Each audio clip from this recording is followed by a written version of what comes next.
Wacana hijab itu baru 10 tahun terakhir gitu. Oh iya? 10 tahun yang lalu. Ini anaknya Gus Dur memiliki pola paham seperti ini. Jilbab katanya hal baru. Jadi saya memutuskan untuk tetap tidak berjilbab ini sebagai bagian dari perlawanan. Dan ini sebagai anak seorang wali, di mana Gus Dur adalah dianggap sebagai seorang wali, tetapi anaknya tidak mengindahkan kewalian bapaknya. Apakah bapaknya sudah gagal dalam mendidik? Ada lagi yang ngomong, saya nggak pakai jilbab nggak apa-apa, yang penting kan hati saya pakai jilbab. Saya nggak ngerti apa maknanya tuh. Saya putar kepala saya nggak paham. Teman-teman, di video ini saya ingin memberikan tanggapan terhadap pernyataan dari anaknya Gus Dur, di mana anak-anaknya tidak ada yang berjilbab. Baik teman-teman, agar menjadi bukti dan menjadi pembelajaran bagi kita semua, saya akan mereaction salah satu video, di mana ada video dari anak-anaknya Gus Dur. Mereka mengaku memilih tidak berhijab karena alasan ini. Dan katanya mereka juga memiliki tafsir kepada Al-Quran.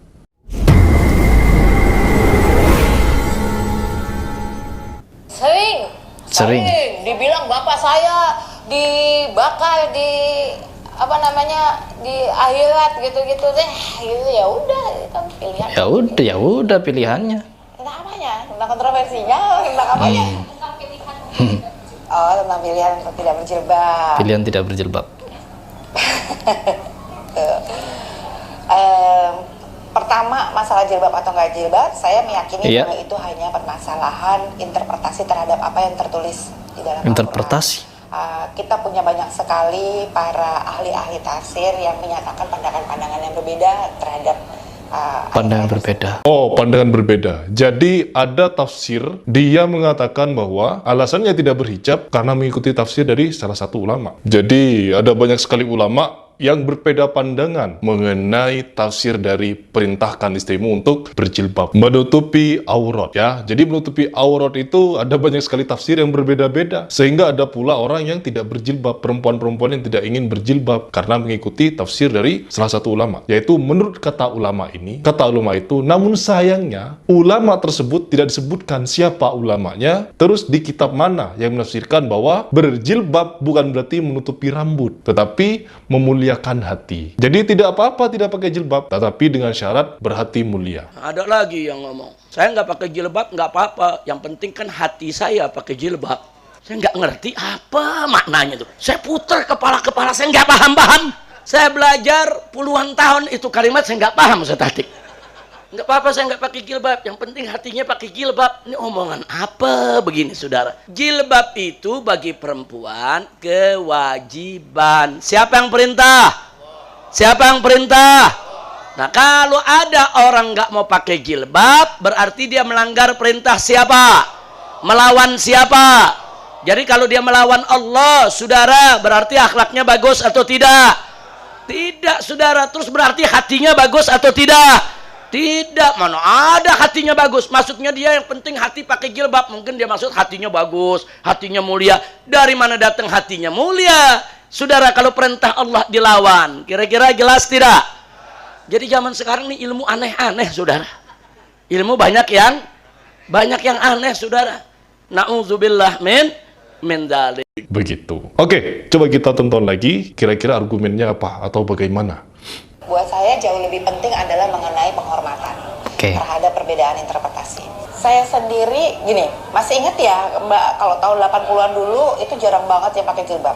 Dan orang yang pakai perempuan yang dulu memutuskan untuk pakai jilbab itu melakukannya untuk sebagai sebenarnya lambang perlawanan ketika Islam itu sangat ditekan oleh Lambang perlawanan. masa otoritarian dulu itulah. Lambang perlawanan.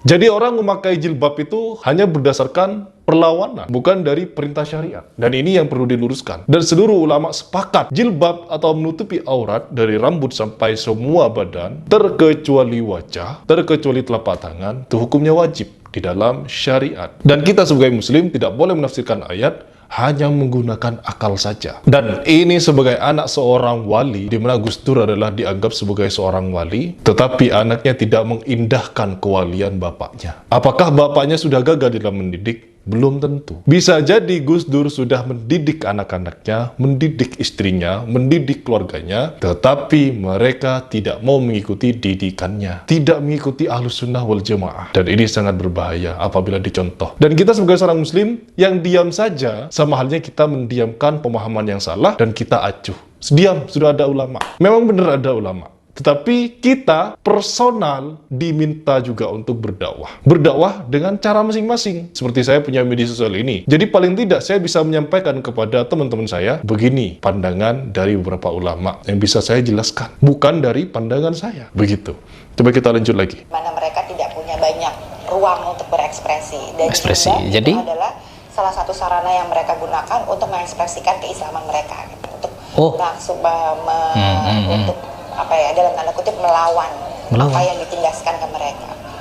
Sekarang saya melakukan hal yang sama tapi kebalikan gitu. Kenapa? Gimana? Jawabannya beda. Dulu jilbab yang ditindas, sekarang yang non jilbab itu sering banget ditindas. Maksudnya? Orang-orang yang tidak berjilbab itu dianggap sebagai less muslim gitu ya, muslim yang lebih rendah. Tipe Siapa? Jadi kenapa orang memilih untuk tidak berjilbab? Itu karena beberapa alasan kadang. Tidak ingin mengikuti tuntunan syariat dan tidak ingin menutupi aurat. Dan ingin tampil fashion, mengikuti zaman. Yang penting hatinya mulia. Begitu. Bagaimana hati kita bisa dinilai mulia ketika Allah memperintahkan, wahai Rasulullah, wahai mukminin, perintahkanlah istri-istrimu, anak-anak perempuanmu untuk berhijab, untuk menutupi aurat dari ujung rambut sampai ke ujung kaki gitu. Dari situ ketika turun ayat itu, istri-istri Rasul yang sebelumnya tidak berjilbab, istri-istri mukminin yang sebelumnya belum berjilbab, langsung berhamburan mencari kain-kain terdekat untuk digunakan sebagai hijab. Begitu dulu. Oke, lanjut lagi. Dipandang sinis, dipandang rendah, dianggap tidak beriman, dianggap tidak mau mengikuti aturan agama, dan Ya, kemudian betul. dengan menggunakan interpretasi-interpretasi tertentu dipaksakan kepada orang-orang ini. Dalam beberapa kasus bahkan anak-anak mereka kemudian mengalami intimidasi. Intimidasi? Jadi saya memutuskan untuk tetap tidak berjilbab ini sebagai bagian dari Perlawanan? untuk memperlihatkan bahwa Islam itu sangat beragam. Iya? Intimidasi terhadap interpretasi yang berbeda terhadap atas Apa-apa? yang tertulis di dalam Quran. Enak ya? Enak kalau kita bisa mentafsirkan Al-Quran dengan hawa nafsu. Jadi bisa memelintir ayat. Jadi ayat bisa dipelintir-pelintir begitu. Sehingga apa? Muncullah persepsi-persepsi yang berbeda-beda. Sehingga orang memilih berjilbab ataupun tidak sama kok. Nanti juga akan muncul pandangan yang berbeda tentang disyariatkannya sholat. Mengingat Allah itu juga zikir sholat. Karena apa? Fa'budni wa aqimis sholat ali zikri. Yaitu maka sembahlah-Ku dengan mendirikan sholat untuk mengingatku. Begitu. Jadi nanti sholat ini bisa diartikan beragam karena ada mengingat di belakangnya. Jadi yang penting kita ingat kepada Allah itu sudah sholat. Masuk waktu duhur, ingat, oh ini duhur ini. Diam mengingat Allah, selesai. Tidak perlu ambil wudhu, padahal dalam kondisi najis dan lain sebagainya. Jadi nanti akan muncul faham-faham yang tidak sesuai dengan anjuran Rasulullah. Begitu. Jadi tidak boleh kita membiarkan faham-faham seperti ini liar di masyarakat dan menjadi tontonan publik. Karena apa? Ini akan mempengaruhi orang-orang muslim agar ke depan menjadi seorang muslim tidak perlu berjilbab. Nanti mentafsirkan sholat, tidak perlu mendirikan sholat. Yang penting ingat, muncul tafsir-tafsir yang sesat nantinya. Dan ini berbahaya. Anaknya ulama, anaknya wali, tapi pemahamannya seperti ini. Dan ini sangat beresiko. Coba kita selesaikan reaction. Dari lahir nggak pakai hijab gitu. Dan Oh, dari lahir? apa ya? Kan saya lahir di tradisi NU, di mana Oh, NU. dari kecil ya NU begini emang? Yang pakai, kita pakai kerudung Kalian yang NU komentar di bawah. Apa kok NU memang seperti ini? gitu. Dan yang pakai hijab itu nggak merasa itu adalah bentuk hijrahku dari satu kondisi yang buruk kepada kondisi yang baik gitu. Karena gini, karena itu akan jadi membuat saya jadi punya penghakiman gitu. Jadi kayak emang saya siapa berhak menghakimi orang-orang yang nggak pakai hijab, kemudian adalah orang-orang yang tidak tercerahkan atau kemudian Islamnya nggak baik atau apapun gitu. Lah wong wacana hijab itu baru 10 tahun terakhir gitu. Dan Oh iya? orang-orang yang terdahulu Oh, orang-orang? itu kita mau bilang semua mereka nggak Islamnya nggak baik. Oh, kita dapat 10 tahun yang lalu. Ini anaknya Gus Dur memiliki pola paham seperti ini. Jilbab katanya hal baru. Na'udzubillahi min dzalik. Rasulullah SAW mengingatkan para sahabat, mengingatkan para istri-istri mukminin untuk menggunakan jilbab agar apa? Agar selamat, menyelamatkan diri dari apa? Dari fitnah-fitnah. Dari pandangan-pandangan yang membuat orang lain itu bisa terjebak ke dalam syahwat yang berbahaya. Bukan hal baru yang baru muncul 10 tahun belakangan ini. Na'udzubillahi min dzalik. Islam dari mereka kok. Terus kita berani-beranian, saya berani-beranian gitu, misalnya menganggap mereka Islamnya nggak baik gitu. Tapi kalau kemudian ditanya, kenapa harus menjelaskan? Saya nggak akan jelasin. Selama society terus kemudian udah mencap duluan, kamu nggak pakai hijab itu salah, udah titik. Ya udah, tidak memberikan ruang untuk diskusi, tidak memberikan ruang untuk kemudian ada diskursus-diskursus lain gitu. Ya sudah. Sebenarnya ulama telah memberikan nasihat memang kepada kita untuk mengikuti ulama-ulama yang lurus dan berpegang teguh kepada aswaja, yaitu Ahlussunnah wal Jamaah. Di mana tidak ada Islam yang bergolong-golong. Yang selamat hanya golongan Islam NU, yang selamat hanya golongan Muhammadiyah, yang ini, yang itu. Yang selamat itu adalah aswaja. Islam yang mengikuti Ahlussunnah wal Jamaah. Siapakah mereka? Yang mengikuti Al-Quran dan Al-Hadis. Bukan yang mengikuti pikiran-pikirannya sendiri. Manusia yang tidak mengenal Al-Quran dan Al-Hadisnya itu sangat berbahaya untuk dibisikkan oleh jin dalam hatinya untuk melakukan penyesatan-penyesatan. Jangankan kita, Syekh Abdul Qadir Al-Jailani saja digoda oleh jin, Khalid bin Walid digoda oleh jin, ya Abu Hurairah digoda juga sama jin. Semua umat manusia terbaik, jangankan kita yang tidak baik ini, umat terbaik saja digoda oleh jin. Jadi, apabila ada orang-orang yang tidak bisa mengalahkan hawa nafsunya, tidak bisa mengalahkan pikirannya yang liar, dan tidak mau tunduk kepada syariat, itu adalah bukti bahwa mereka tidak sanggup melawan bisikan-bisikan. Yaitu bisikan dari jin atau bisikan dari hawa nafsunya. Dirinya sendiri. Di mana dirinya sendiri ini merasa kalau dirinya sudah menjadi yang terbaik tanpa mengikuti ulama. Apalagi mereka katanya memiliki ulama, dan tidak disebutkan ulama mana yang menyebutkan dibolehkannya untuk tidak menggunakan hijab.